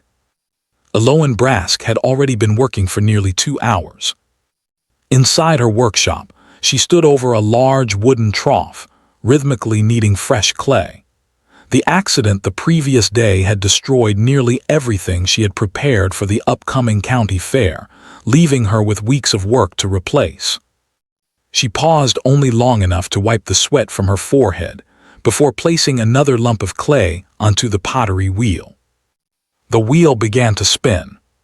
Slowly, then faster. Under her steady hands, another simple mug started taking shape. Her movements carried the confidence of someone who had repeated them thousands of times. From the kitchen doorway, Rowan watched quietly. You didn't sleep much. Elowen smiled without looking up. I'll sleep after the county fair. You said that last month. She laughed. I probably did. Briar stepped outside carrying 3 steaming mugs of coffee. You know, he said, placing one beside her. Most people would have taken today off after everything that happened. Elowen accepted the mug. Most people don't have 2 growing boys who eat everything in the house. The twins laughed. Then Rowan became serious. We can help more. You already do. No. He looked around the workshop. We're old enough now. Elowen stopped the pottery wheel and looked at both brothers.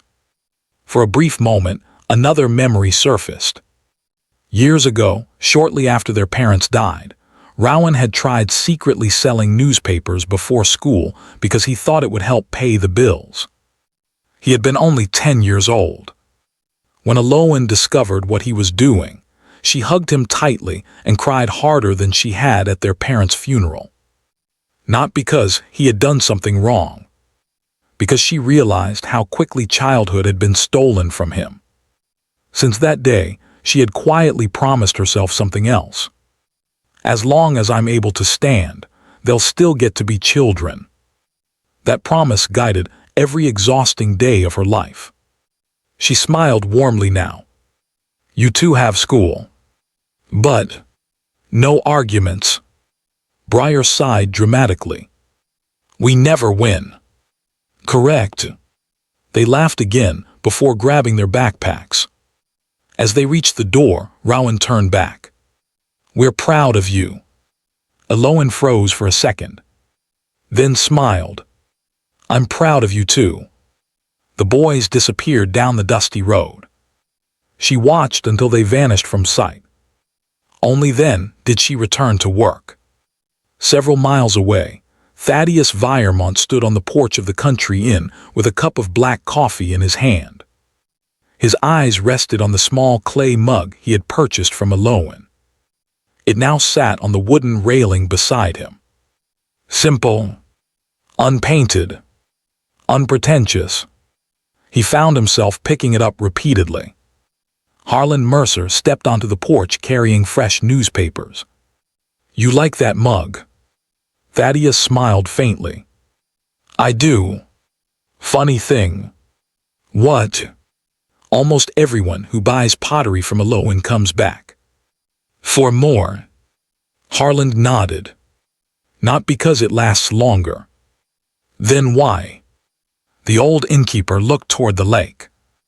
Because every piece reminds them of the person who made it. Thaddeus quietly considered those words. Harlan continued. You know, I've watched wealthy tourists visit this village for years. They buy expensive decorations. They take pictures. They leave.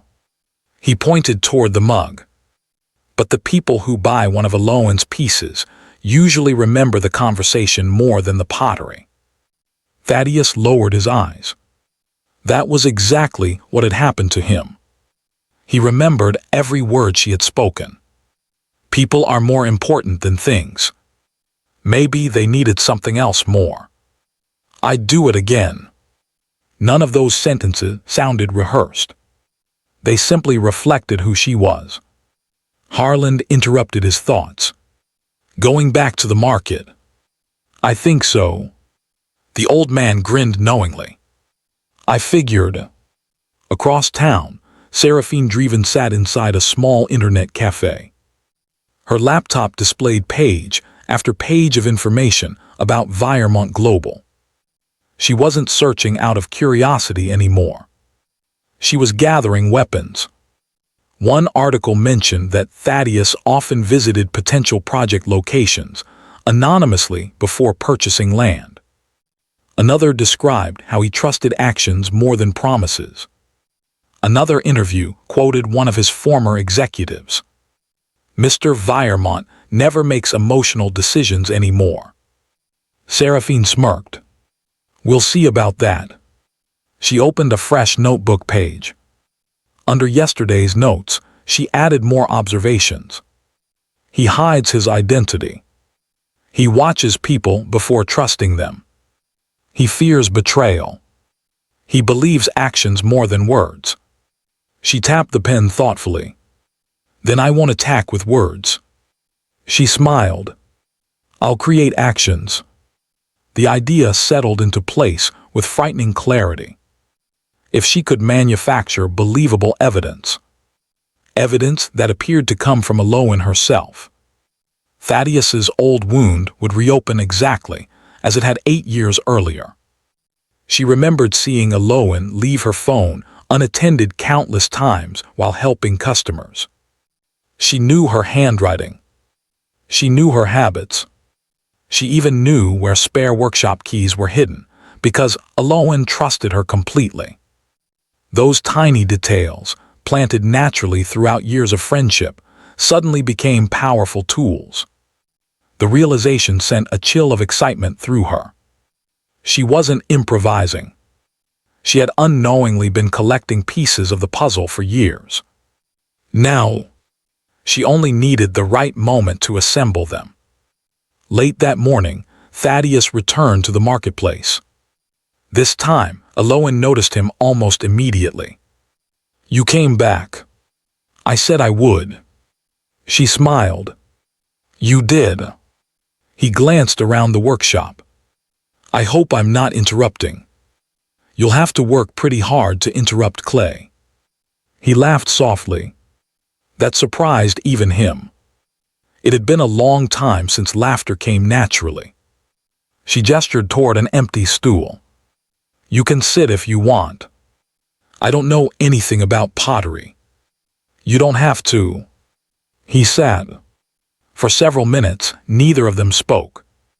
The only sounds were the spinning pottery wheel and birds singing outside.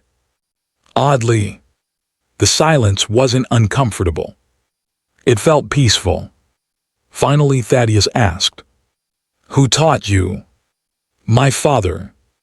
"You miss him?" She nodded. "Every day." "What was he like?" She smiled without stopping her work. "He believed your name was worth more than money." Those words immediately caught his attention. "He used to inspect every piece before we sold it." "What happened if it wasn't perfect?" "He broke it himself." Thaddeus looked surprised. "Even if you needed the money?" "Especially then." She gently smoothed the rim of the bowl. "He always said dishonest shortcuts follow you longer than honest hardships." Another memory quietly surfaced inside Thaddeus. Years earlier, his own father had refused a contract worth millions because a supplier secretly used unsafe building materials. At the time, young Thaddeus thought his father had lost his mind. Later, he understood. Integrity had built the Viremont name long before money ever did. For the second time since arriving in Ashcroft Hollow, he felt an unexpected connection. Not because their lives were similar, because their values were. Neither of them noticed Serephine standing across the street, pretending to browse another vendor's display. She watched Thaddeus smiling. She watched Elowen laughing. She watched the easy conversation growing between them. Every second felt like another insult. Her nails dug into her palms. "Enjoy this while you can," she thought coldly. "Because soon, that smile will disappear forever." A faint smile spread across her own face. Not one of happiness. One of calculation. The trap was no longer an idea. It had begun. For the next several days, Thaddeus Viremont found himself returning to Ashcroft Hollow every morning. At first, he convinced himself it was because of business. The Heritage Eco-Village project depended on understanding the people who lived there. He needed to know their concerns, their hopes, and what the development might mean for families whose roots stretched back generations. That explanation sounded perfectly reasonable. At least, until Marceline Quarren called him. He stepped away from the village square and answered quietly. "Good morning." "Sir," Marceline said, "our acquisition team is asking when you'd like to begin formal negotiations with the county." Thaddeus looked across the marketplace. Elowen was helping an elderly customer choose a handmade flower vase. "I'll need a few more days." There was a brief silence. "A few more days?" "Yes. We've already completed most of the research." "Not all of it." Marceline had worked with him long enough to recognize when he was hiding something. "Is there another concern?" He watched Elowen kneel to help a little girl tie the lace on her shoe, before handing the child a tiny clay whistle shaped like a sparrow. The girl's face lit up with joy. "No," he answered softly. I just want to understand the people better." Marceline smiled to herself. She had never heard that tone before. "Very well. I'll postpone the meeting. Thank you." As the call ended, she leaned back in her office chair hundreds of miles away. Something had changed. Not in the project. In him. For the first time in years. His voice sounded lighter. She didn't know why. But she found herself hopping the mysterious village had given him something that money never could. Later that morning, Thaddeus wandered through the marketplace carrying 2 cups of fresh coffee. He stopped beside Elowen's pottery wheel. "I guessed you might need this." She looked up surprised. "You remembered. But you said yesterday that coffee keeps your hands moving." She laughed. "I did say that." He handed her one of the cups. "Thank you. You've thanked me a lot. You've bought almost enough pottery to furnish a castle." He smiled. "I don't own a castle." "No. No." She grinned. "I guess I imagined that." The two shared a quiet laugh. Nearby vendors exchanged amused glances.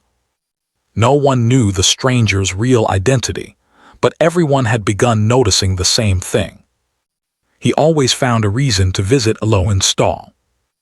Old Mrs. Hollister nudged the bakery owner. "I think somebody likes our clay girl." The baker chuckled. "I've noticed." Neither realized how dangerous those innocent observations would become. As Elowen carefully shaped another clay bowl, Thaddeus asked, "Have you ever thought about leaving this place?" She looked up. "Leaving? Maybe opening a larger studio somewhere else." She smiled gently. "I've had chances. But my brothers still have school." She glanced toward the old family house visible beyond the trees. "My parents are buried here. And..." She rested her hands lightly on the spinning clay. "This village gave us food after my parents died." She looked around the marketplace. "Mrs. Hollister baked bread for us every week. Mr. Alder repaired our kiln for free. The doctor treated my brothers even when I couldn't pay." She smiled warmly. "How do you leave people who carried you when you couldn't stand?" Thaddeus remained silent. Those words stayed with him. He had spent years surrounded by powerful people who constantly searched for bigger cities, larger homes, and greater opportunities. Elowen measured wealth differently. Not by what she owned, by what she owed. Another action. Another glimpse into the woman behind the quiet smile. That afternoon, the village elementary school closed early after a teacher's meeting. Several children rushed into the marketplace laughing. Among them was a shy little girl named Lily.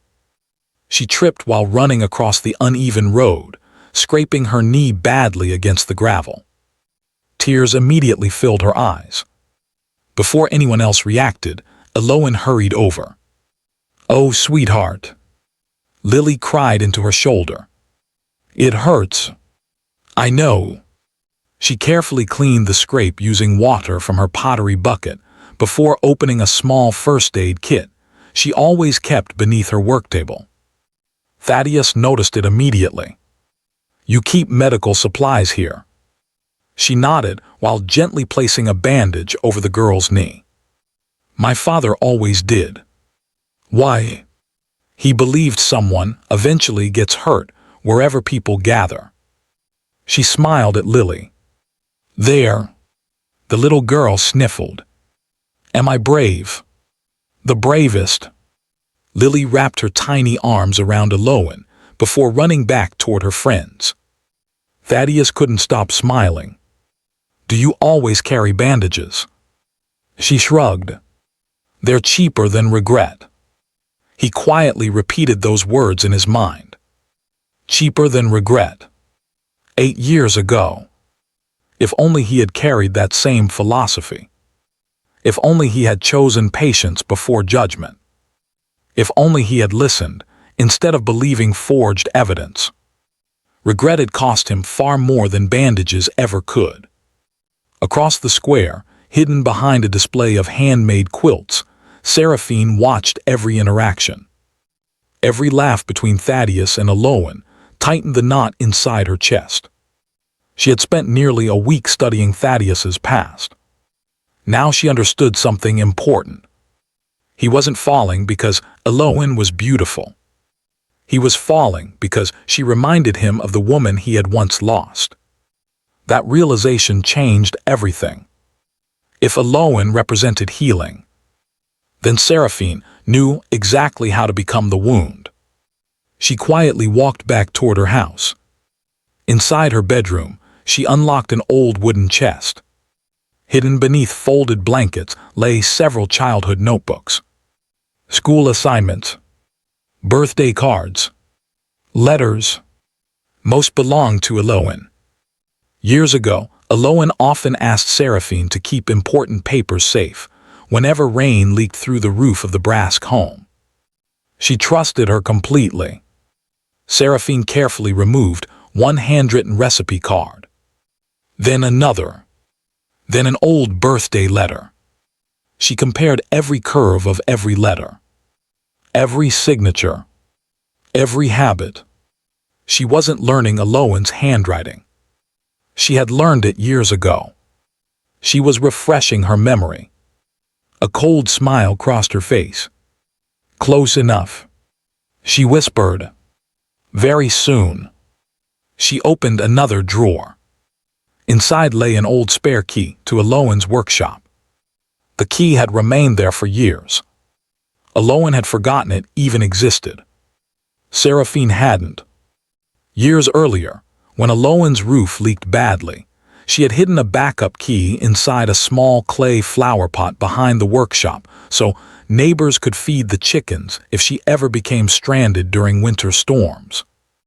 Only two people knew about it: Elowen and Serephine.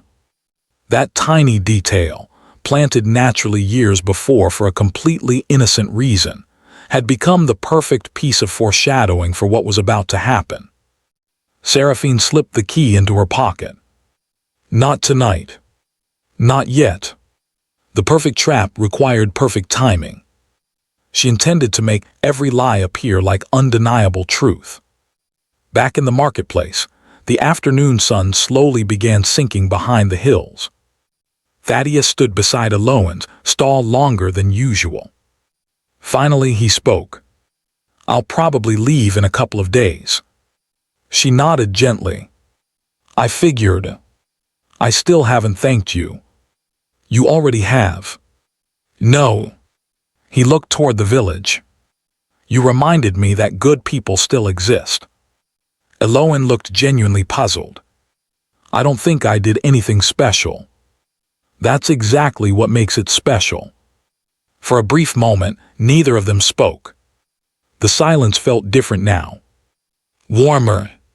More personal. Almost hopeful. Across the road, hidden behind the window of her darkened bedroom, Serephine watched them through a narrow gap in the curtain. Her fingers slowly tightened around the spare workshop key inside her pocket. Her plan was finally ready. All she needed was one perfect opportunity to turn trust into suspicion. And once that happened, she intended to make Thaddeus Viremont relive the worst mistake of his entire life. The annual Ashcroft Hollow Harvest Festival arrived beneath a cloudless autumn sky. For generations, it had been the village's proudest celebration. Every family decorated the town square with handmade banners, strings of wildflowers, and colorful ribbons stretching from one wooden building to another. Local musicians tuned their instruments on a small outdoor stage, while children ran excitedly between food stalls carrying caramel apples and fresh pastries. The county newspaper had arrived early. So had a regional television crew. No one knew the real reason so many reporters suddenly appeared in the village. Only one person did. Thaddeus Viremont. The previous evening, after nearly a week in Ashcroft Hollow, he had finally made his decision. The Heritage Eco-Village project would move forward, but not in the way his executives originally planned. Instead of purchasing the land and relocating local craftsmen, he intended to redesign the entire development around the village, preserving every workshop and investing millions to help traditional artisans sell their work across the country. He had also decided something else. It was finally time to tell Elowen who he really was. Not because he wanted to impress her, because he no longer wanted to build a friendship on an omission. His feelings had grown too genuine for that. Far across the village square, Elowen arranged her newly crafted pottery beneath a wooden canopy. The previous week's loss had forced her to work almost without sleep. Dark circles rested beneath her eyes. Tiny cuts still marked her hands from shaping clay for hours each day. Yet every finished piece reflected the same care and honesty that had earned the village's trust for years. Rowan and Briar proudly helped organize the display. "You actually finished enough," Briar said with amazement. "Barely," Elowen admitted, smiling. Rowan noticed her stretching her sore wrist. "You should rest after today." "I will." "You promise?" She laughed. "I promise." Neither brother realized she had made that promise simply to ease their worries. The bills still hadn't disappeared. The roof still leaked. Winter still approached. She would keep working, just as she always had. Across the crowded festival, Serephine Draeven adjusted her elegant cream-colored dress while pretending to greet neighbors with her usual cheerful smile. Inside her handbag rested several carefully prepared items. A forged handwritten letter. Printed bank transfer records created using editing software. A prepaid phone. A small flash drive. Every piece had been prepared over the last several days. Every lie had been built upon truths she had patiently gathered. She hadn't rushed. She understood something many manipulators never did. The strongest lies grow from real details. She quietly touched the spare workshop key hidden inside her purse. Last night, while Elowen and her brothers attended choir practice at church, Serephine had entered the empty workshop. She left without taking anything. Instead, she placed things inside. An envelope hidden beneath a drawer. A second phone tucked behind clay bags. Items that would later become evidence. Everything had been arranged to appear naturally discovered, rather than deliberately planted. No one had seen her, or so she believed.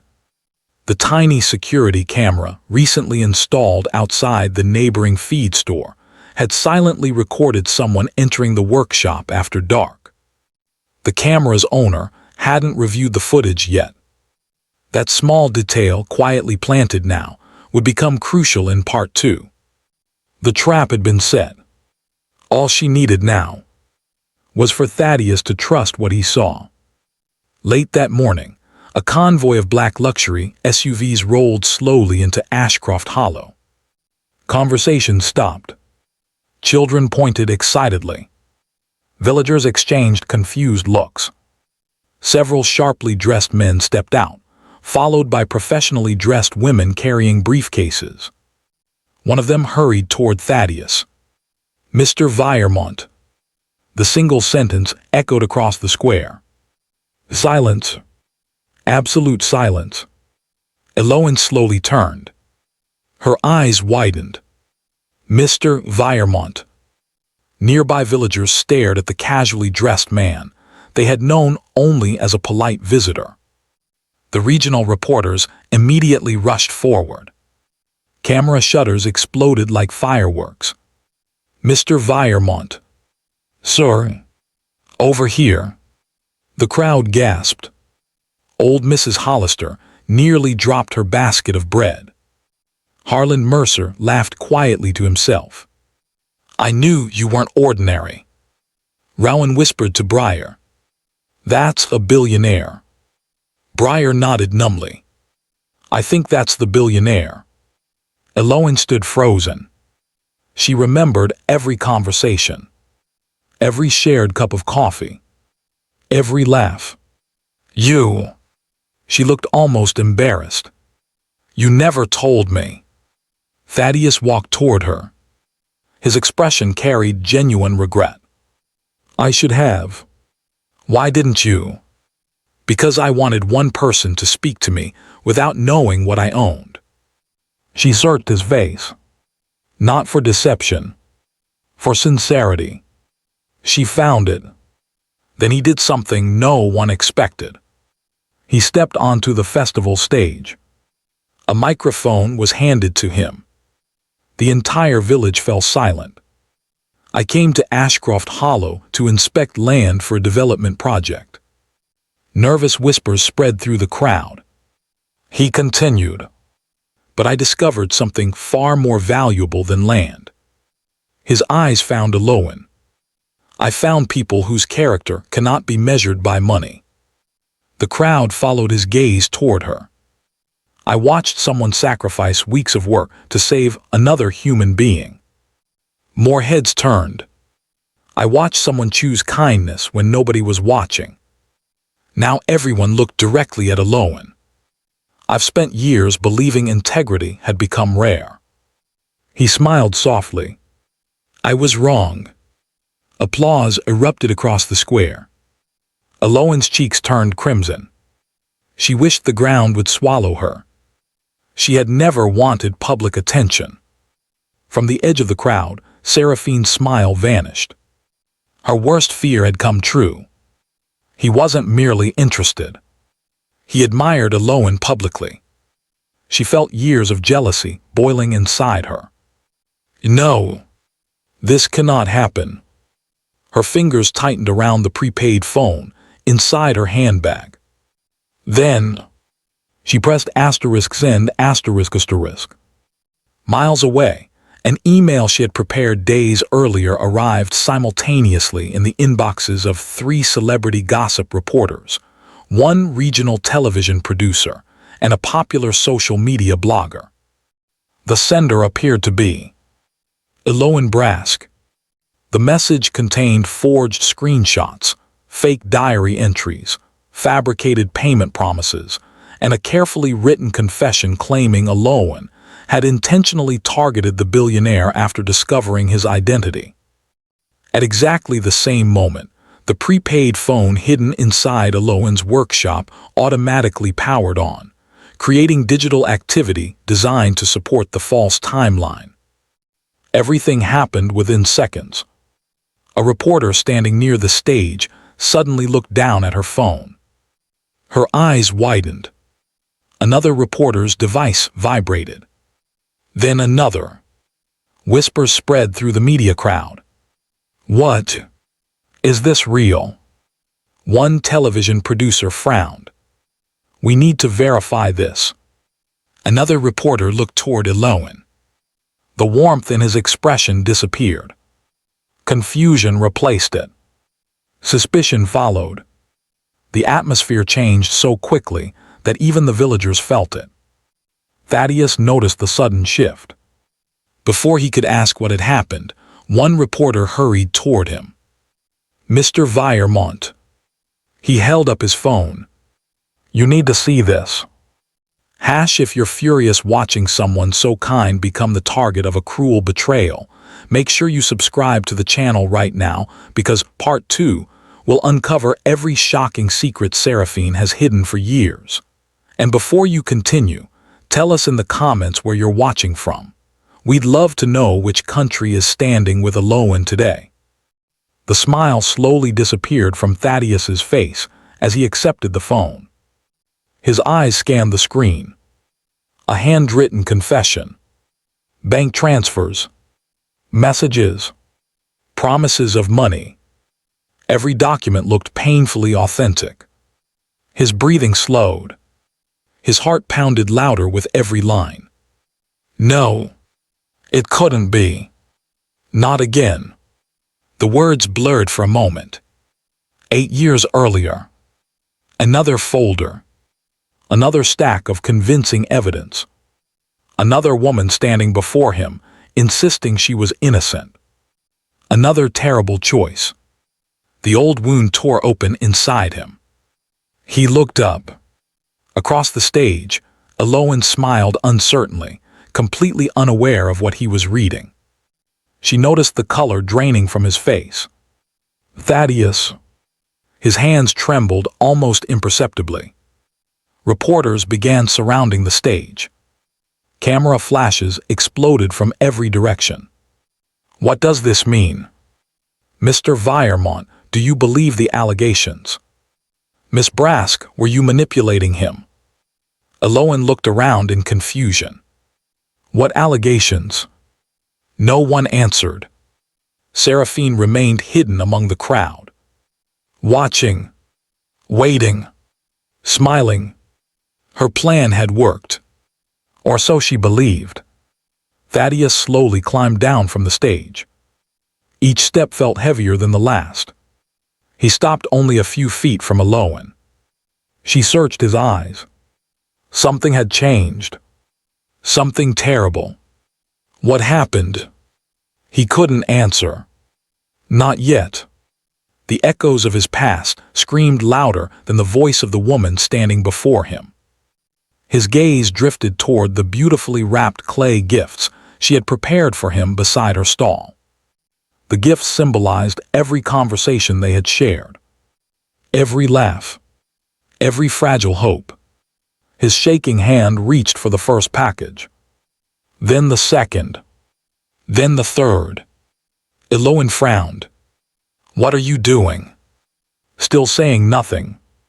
He let them fall. The wrapped pottery struck the stone pavement. Crash. Another piece. Crash. Another. Crash. One by one, every clay gift shattered into hundreds of pieces. The sound silenced the entire festival. Elowen stared at the broken fragments in disbelief. Not because of the pottery. Because of the look in Thaddeus's eyes. It wasn't anger. It was heartbreak. The kind born from someone desperately wanting not to believe what stood before him. Tears filled her eyes. I don't understand. He still couldn't speak. Behind the crowd, Serephine quietly turned away before anyone noticed the satisfaction on her face.